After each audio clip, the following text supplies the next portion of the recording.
Sarvesh optics कम्प्युटरद्वारे डोळे तपासणी। Address परिश्रम बिल्डिंग, गॅलेक्सी फोटो स्टुडिओ शेजारी, नवीन पोसरी रोड, मोहपाडा, रसायनी। टोपरा दत्तात्रय शिंदे।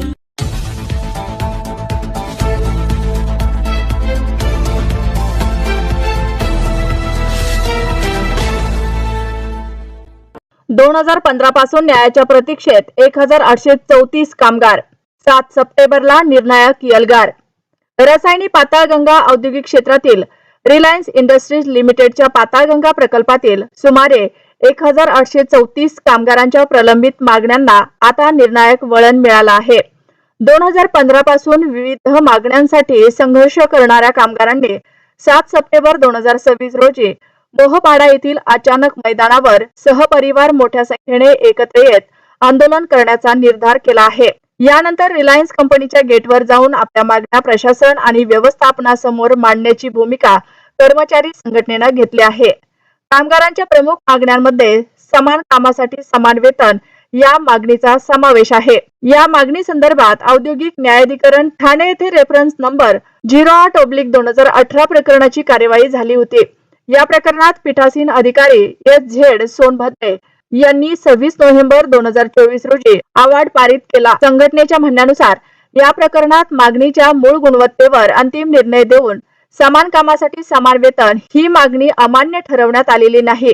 त्यामुळे कामगारांनी पुढील कायदेशीर व लोकशाही मार्गाने संघर्ष सुरू ठेवण्याची भूमिका घेतली आहे।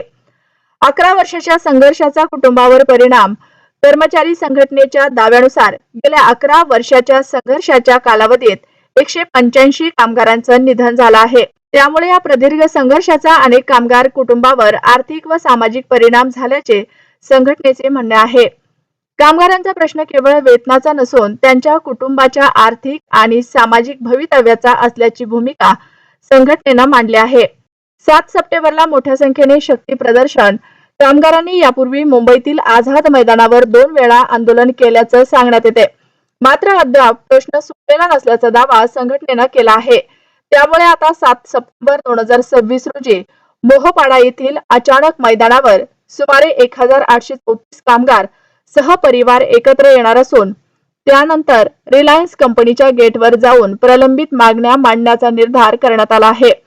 हे आंदोलन शांततामय, लोकशाही आणि कायदेशीर मार्गाने करण्यात येणार असल्याचे कर्मचारी संघटनेने स्पष्ट केलं आहे। दरम्यान आंदोलनाच्या पार्श्वभूमीवर प्रशासन, रिलायन्स व्यवस्थापन आणि कर्मचारी संघटना यांच्यात अधिकृत बैठक होऊन कामगारांच्या मागण्यावर तोडगा निघणार का याकडे संपूर्ण पाताळगंगा औद्योगिक क्षेत्राचं लक्ष लागलं आहे। कुलाबा प्रभात लाईव्ह साठी रसायनी ब्युरो रिपोर्ट।